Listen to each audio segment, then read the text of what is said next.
शिखरपुर नामक एक गांव में भूषण अपनी बीवी फाल्गुनी और दो छोटे बेटे बेटी राधा और राजू के साथ रहा करता था। भूषण अपने खेत में सब्जियां उगाता था और उन्हें बाजार में जाकर बेचा करता था। सब्जी ले लो। सब्जी ताजा ताजा हरे भरे सब्जी। सब्जी ले लो सब्जी। अरे भाई साहब, मुझे 2 किलो भिंडी और टमाटर दे दो। अरे भूषण भाई, तुम्हारे खेत की सब्जियां पूरे बाजार में सबसे फ्रेश और स्वादिष्ट होती हैं। मुझे 3 किलो प्याज और 2 बड़ी जोड़ी मेथी देना। और साथ ही 20 रुपए का थोड़ा पुदीना भी डाल देना। जी, शुक्रिया। मैं अभी आपकी सब्जियां पैक कर देता हूँ। भूषण अपने खेत में सब्जियों को बहुत ही प्यार और स्नेह से उगाता। गर्मी का मौसम आ चुका था। तपती धूप में भूषण सब्जियां बेचता। उसकी बीवी उसे रोज जाते समय ठंडा ठंडा नींबू पानी बना कर देती। जल्दी करो फाल्गुनी, मुझे देरी हो रही है बाबा। ये लीजिए, वो पड़ोस वाली लतिका जी है ना, उनके यहाँ फ्रिज से बर्फ लेने गई थी। वो इतनी अमीर है, लेकिन उनमें रत्ती भर का घमंड नहीं है। उनके घर गई तभी ऐसे लगा जैसे रेगिस्तान से हिमाचल की पहाड़ियों में चली गई। क्योंकि उनके घर में तो हर तरफ एसी लगी हुई थी। काश हमारे पास भी एसी होता। दिन में सपने मत देखो। और जल्दी से ये नींबू पानी का गिलास मुझे पकड़ा दो, ताकि मैं इसे पीकर सब्जी बेचने के लिए निकलूं। एक तो पहले ही सूरज सर पर चढ़ चुका है और आज बहुत लेट भी हो गया है। भूषण ठंडा ठंडा नींबू पानी पीता है और वो सब्जी बेचने निकल पड़ता है। लेकिन जैसे ही वो घर के बाहर कदम रखता है, अचानक से जमीन में क्रैक्स होने लगते हैं और एक खतरनाक भूकंप आ जाता है जो पूरा गांव तबाह करके रख देता है। आधा गांव उस भयानक भूकंप में खत्म हो जाता है। भूषण, फाल्गुनी और राधा, राजू चारों सही सलामत बच जाते हैं। लेकिन उनका सब कुछ बर्बाद हो चुका था। अब वो सड़क पर आ चुके थे। भीषण गर्मी में वो चारों यहाँ से वहां नंगे पांव भटकते फिरते हैं। माँ पापा, मेरे पाँव बहुत जल रहे हैं। और मेरे भी माँ पापा। राधा बिटिया, तू मेरे पास आ। राजू बेटा आओ। भूषण राधा को अपनी गोदी में उठाकर चलता है और फाल्गुनी राजू को अपनी गोदी में उठाकर चलती है। दोनों मियाँ बीवी के पैरों पर मानो अंगारों जैसे चटके लगते हैं। उनके आंखों से आंसू निकलते हैं, लेकिन वो दोनों अपने बच्चों के लिए उफ तक नहीं करते। वो सभी एक नदी किनारे रुककर पानी पीते हैं और एक पेड़ की छांव में झोपड़ी बनाकर उसमें रहने लगते हैं।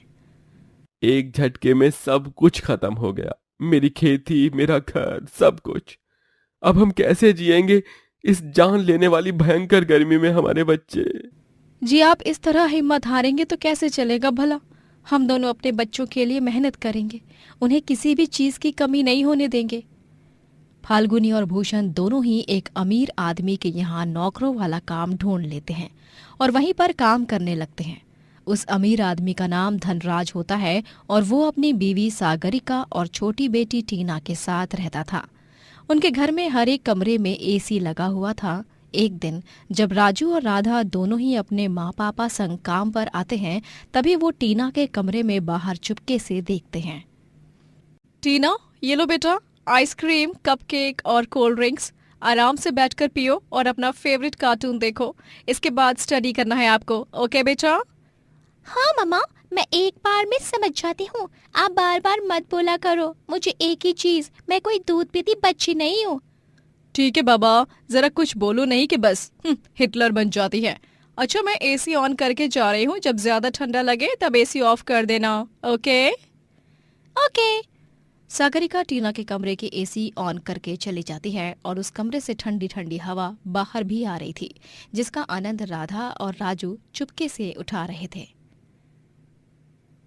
वाह यार राजू, है ये टीना कितनी भाग्यवान है ना, इसके कमरे में तो एसी है। हाँ हाँ राधा, काश हम भी एसी में ही रह पाते। तभी टीना उन दोनों को देख लेती है और वो गुस्से से आग बबूला हो जाती है। तुम दोनों गरीब फटीचर लोग यहाँ पर मेरे कमरे के बाहर खड़े रहकर फ्री फंड में एसी की हवा खा रहे हो। बेवकूफ, बेशर्मो, हाँ निकल जाओ यहाँ से। टीना उन दोनों को धक्का मार कर गिरा देती है। तभी वहां पर धनराज, सागरिका, भूषण और फाल्गुनी आ जाते हैं। राधा, राधा बिटिया, राजू बेटा, तुम दोनों ठीक तो हो ना? तुम्हें ज्यादा चोट तो नहीं आई ना? नहीं पापा, हम ठीक हैं। पक्का ना बच्चों? हाँ माँ, पक्का। मम्मा, पापा, ये दोनों गरीब मेरे रूम के बाहर खड़े होकर एसी की हवा खा रहे थे। सागरिका और धनराज गुस्सा हो जाते हैं और फाल्गुनी और भूषण को खूब सुनाते हैं। अरे तमीज वगैरह कुछ सिखाया है कि नहीं तुम दोनों ने अपने बच्चों को? हमने गलती कर दी जो तुम्हारे गंदे घटिया बच्चों को हमारे साफ और सुंदर से घर में आने दिया। इनसे कहो कि अभी के अभी यहाँ से रफा दफा हो जाए, वरना मुझसे बुरा कोई नहीं होगा। लेकिन मालकिन, मैंने कहा ना, निकालो इस कचरे को मेरे शीश महल से बाहर, वरना मैं तुम दोनों को काम से हटा दूंगी और किसी और को रख लूंगी। समझ गए तुम दोनों? मजबूर और लाचार फाल्गुनी और भूषण राधा और राजू को झोपड़ी वापस जाने कहते हैं और वो दोनों भी बिना कुछ कहे चुपचाप चले भी जाते हैं। कुछ दिनों बाद थोड़े बहुत पैसे आने के बाद वो लोग एक छोटे से किराए के मकान में शिफ्ट हो जाते हैं। तभी माँ पापा, हम अब एक घर में रहने तो आ गए, लेकिन यहाँ पर तो सिर्फ एक पंखा ही है। क्या हम अपने घर में एक एसी लगा लें? हाँ माँ पापा, हमें भी टीना की तरह एसी के कमरे में रहना है और ठंडी ठंडी हवा खाते हुए सोना है। हाय, कितना सुंदर लगेगा फिर तो। मुझे माफ कर दो मेरे बच्चों, लेकिन मैं तुम्हारी ये मांग पूरी नहीं कर सकता, क्योंकि हम इतने पैसे नहीं कमाते जो हम एसी खरीद सकें। माफ करना बच्चों, माफ करना। रूठो मत, मेरे पास एक उपाय है जिससे एसी की जैसी हवा लगेगी, लेकिन ये वाली एसी थोड़ी देसी और अतरंगी है। फाल्गुनी गीले रजाइयों को खिड़कियों पर टांगती है जिससे घर ठंडा हो जाता है, लेकिन इसके बावजूद भी दोनों बच्चों का मुंह उतरा हुआ ही रहता है। फाल्गुनी और भूषण भी बहुत दुखी होते हैं। एक दिन भरी दोपहर में जब सागरिका बंगले के गार्डन एरिया में पौधों को पानी दे रही होती है, तभी दो गुंडे आकर उसे एक वैन में किडनैप करके चले जाते हैं। मालकिन! फाल्गुनी, चलो जल्दी, हम साइकिल पर सवार होकर उनका पीछा करेंगे। तुम साइकिल के पीछे बैठकर पुलिस को फोन लगाओ, तब तक जल्दी जल्दी। भूषण और फाल्गुनी दोनों साइकिल पर सवार होकर उन गुंडों की वैन का पीछा करते हैं और आखिरकार उन्हें रोक ही देते हैं। फाल्गुनी सागरिका को गुंडे से अलग करती है और भूषण उन गुंडों को खूब पीटता है। उतने में वहां पर पुलिस आ जाती है और उन दोनों बदमाश गुंडों को गिरफ्तार कर लेते हैं। बाद में जब धनराज और टीना को ये बात पता चलती है, तब उन्हें भी अपनी गलतियों पर शर्मिंदगी महसूस होती है। धन्यवाद भूषण, फाल्गुनी, मैंने तुम दोनों के साथ कभी अच्छा व्यवहार नहीं किया, लेकिन तुम दोनों ने फिर भी मेरी जान बचाई, अपनी जान जोखिम में डालकर। थैंक यू अंकल आंटी, मेरी मम्मी की जान बचाने के लिए। मेरी तरफ से आपको और राधा राजू को भी सॉरी। ये लो भूषण, मना मत करना, इन पैसों को हमारी तरफ से प्यार भरा नजराना समझना। हमें अपनी गलती का पश्चाताप हो चुका है। वो तीनों भूषण और फाल्गुनी से माफी मांगते हैं और भूषण और फाल्गुनी उन पैसों से अपने घर के लिए एसी खरीदते हैं और वो चारों एसी में रहकर बहुत खुश होते हैं। ये हमारे घर एसी आ गई, एसी आ गई। राधा और राजू तो खुशी के मारे झूमते नाचने लगते हैं। इस तरह वो लोग हंसी खुशी से एक साथ एक सुंदर सा जीवन बिताते हैं। शहर का सबसे बड़ा बिजनेसमैन राजनाथ चौधरी अपने परिवार संग एक बड़े बंगले में रहा करता था। उसकी फैमिली में भी बूढ़ी माँ उपासना, पिता प्रेमचंद, दादी मधुबाला, बीवी अवंतिका, छोटा बेटा निकुंज और छोटी बेटी जूही होते हैं। राजनाथ की जान अपने परिवार में बसती है। वो एक बड़ा बिजनेसमैन होने के बावजूद एक सुपर शेफ भी होता है। वो बहुत ही अच्छा खाना बनाता और उसे कुकिंग में बहुत इंटरेस्ट भी होता। ओवन की घंटी बज चुके हैं, इसका मतलब केक अच्छी तरह बेक हो चुकी है। राजनाथ बेकिंग ग्लव्स पहनता है और ओवन में से केक बाहर निकालता है और उसे पाइपिंग बैग और डेकोरेटिव आइटम से सजाता है। वो डाइनिंग रूम में सारा खाना परोसता है और अपनी दादी मधुबाला की आंखों पर पट्टी बांधकर उसे डाइनिंग रूम में ले आता है। अरे चीकू, तू मुझे कहाँ ले जा रहा है? जल्दी से मेरी आंखों की पट्टी उतार दे। And the surprise is here. Dan tan. Madhubala पूरे डाइनिंग रूम की सजावट देख बहुत खुश हो जाती है। पूरा परिवार एक साथ मिलकर उसे उसके 70वें जन्मदिन पर बधाइयां देते हैं। हैप्पी बर्थडे दादी। हैप्पी बर्थडे माँ जी। दादी, मैंने ये सारे आपके मनपसंद पकवान बनाए हैं। आज आपका 70th बर्थडे है, इसलिए आपके फेवरेट डिशेस आपके लाडले चीकू की तरफ से। हाय मेरा चीकू, तू कितना अच्छा है। भगवान तुझे लंबी उम्र दे और खूब तरक्की भी। जुग जुग जियो मेरे लाल। शुक्रिया बेटा। सभी खाना खाने बैठते हैं और मधुबाला अपने बर्थडे केक को भी कट करती है। वाह पापा, आपने तो इतना अच्छा केक बनाया है कि बस पूछिए मत। आपने सारी बेकरीज और केक शॉप को फेल कर दिया। बेस्ट केक पापा। अरे आखिर प्रेमचंद चौधरी का बेटा है, फिर इतना मल्टी टैलेंटेड तो होगा ही ना। बट आई मस्ट से राज, खाना भी बहुत ही स्वादिष्ट बना है। मैं तो कभी कभी सोच में पड़ जाती हूँ कि तुम इतना अच्छा खाना बना कैसे लेते हो। अवंतिका बहू, ये सब तो ये बचपन से सीखते आ रहा है। इतना बड़ा महल जैसा घर होने के बावजूद भी ये किचन रूम में आकर पढ़ाई करता और साथ ही साथ मुझे और बाकी सर्वेंट्स को खाना बनाते हुए देखता, और देख देख कर इसने सीख लिया। पूरे परिवार को खाना बहुत पसंद आता है और सभी राजनाथ की खूब तारीफ करते हैं और उसे शगुन भी देते हैं। राजनाथ अपनी दादी मधुबाला को एक बड़ा सा तोहफा भी देता है। उसके बाद टाइम फॉर अ सेल्फी। चलिए एक फैमिली सेल्फी लेते हैं। राजनाथ अपनी पूरी फैमिली के साथ एक सेल्फी भी क्लिक करता है, लेकिन उसे नहीं पता था कि ये सेल्फी उसके परिवार के साथ आखिरी सेल्फी होने वाली थी। अगले दिन जब राजनाथ एक बिजनेस ट्रिप पर जाता है, तभी उसका बिजनेस राइवल खुफिया तरीके से उसके घर में बॉम्ब प्लांट करवाता है और पूरा परिवार बॉम्ब ब्लास्ट में मर जाता है। जब राजनाथ ट्रिप से वापस लौटता है, तभी वो अपने घर को जलकर राख होते हुए देखता है। नहीं, मेरा परिवार, मेरी दादी, मेरे बच्चे, मेरे माँ पापा, मेरी बीवी, ऐसा नहीं हो सकता। ये क्या हो गया? मैं तो बर्बाद हो गया। नहीं। मिस्टर चौधरी, हिम्मत रखिए। इन्वेस्टिगेशन से कुछ ठोस सबूत हाथ नहीं लगा है। आई थिंक ये ब्लास्ट घर से ही किसी सिलेंडर ब्लास्ट या कोई और रीजन की वजह से हुआ है। पुलिस ऑफिसर्स को बॉम्ब का कोई सबूत नहीं मिलता और उन्हें ऐसा लगता है कि ये ब्लास्ट सिलेंडर के या किसी और कारण की वजह से हुआ है। लेकिन बेचारे राजनाथ की दुनिया एक पल में ही खत्म हो चुकी थी। उसकी फैमिली उसकी जान थी और आज वही उससे छिन चुकी थी। इतना ही नहीं, अब वो उसका बिजनेस भी डूब चुका था, क्योंकि उसके करोड़ों के पैसे जो उसने अपने घर की तिजोरी में रखे थे वो भी जलकर राख हो चुके थे। राजनाथ अब सड़क पर ही रहने लगता है।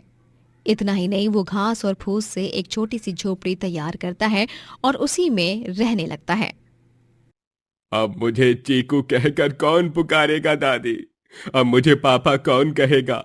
अवंतिका, मेरा प्यार, पापा, माँ, आप दोनों तो मेरी जान थे।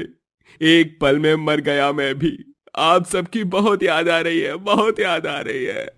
राजनाथ बुरी तरह सदमे में जा चुका था, लेकिन समय के साथ वो थोड़ा थोड़ा ठीक होने लगता है।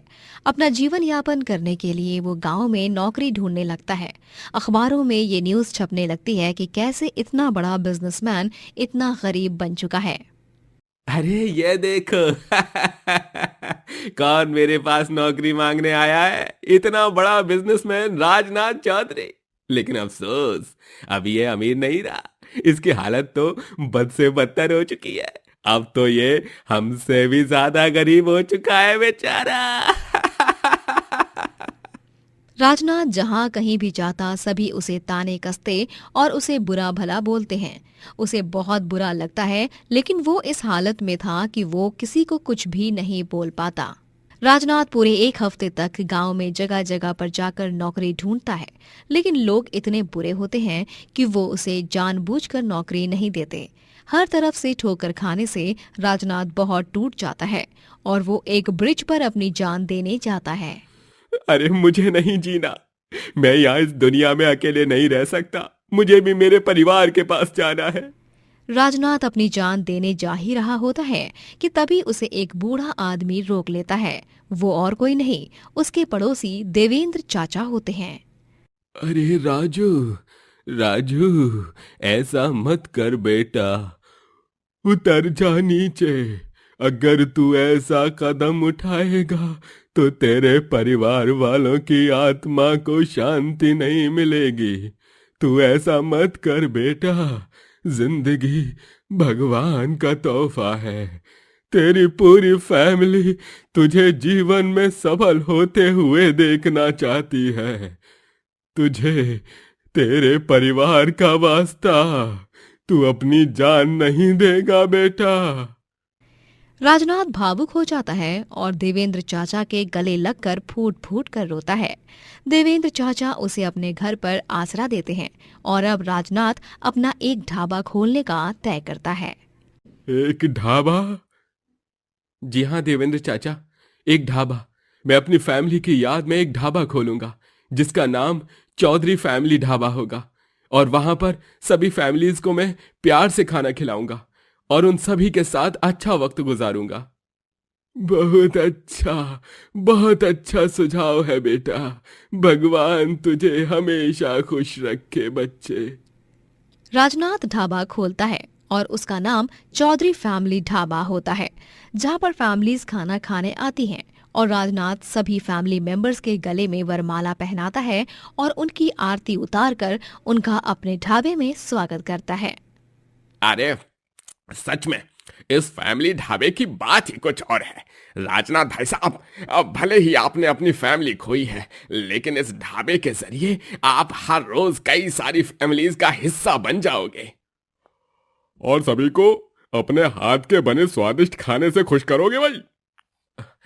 धन्यवाद। आपकी कही गई हर एक बात मेरे लिए खूब मायने रखती है। आप भी मेरे ग्राहक नहीं, मेरी फैमिली ही हो। राजनाथ ढाबे में अपनी फैमिली का फोटो फ्रेम लगाकर रखता है और वो रोजाना उन सबको याद करते हुए खाना बनाता है। धीरे धीरे पूरे गांव में राजनाथ का फैमिली ढाबा फेमस हो जाता है और वो ढेर सारे पैसे कमाने लगता है। और कुछ ही महीनों बाद वो एक बड़ा रेस्टोरेंट भी खोलता है, लेकिन हमेशा अपनी फैमिली को अपनी यादों में कायम रखता है। मैं आप सबको बहुत याद करता हूँ।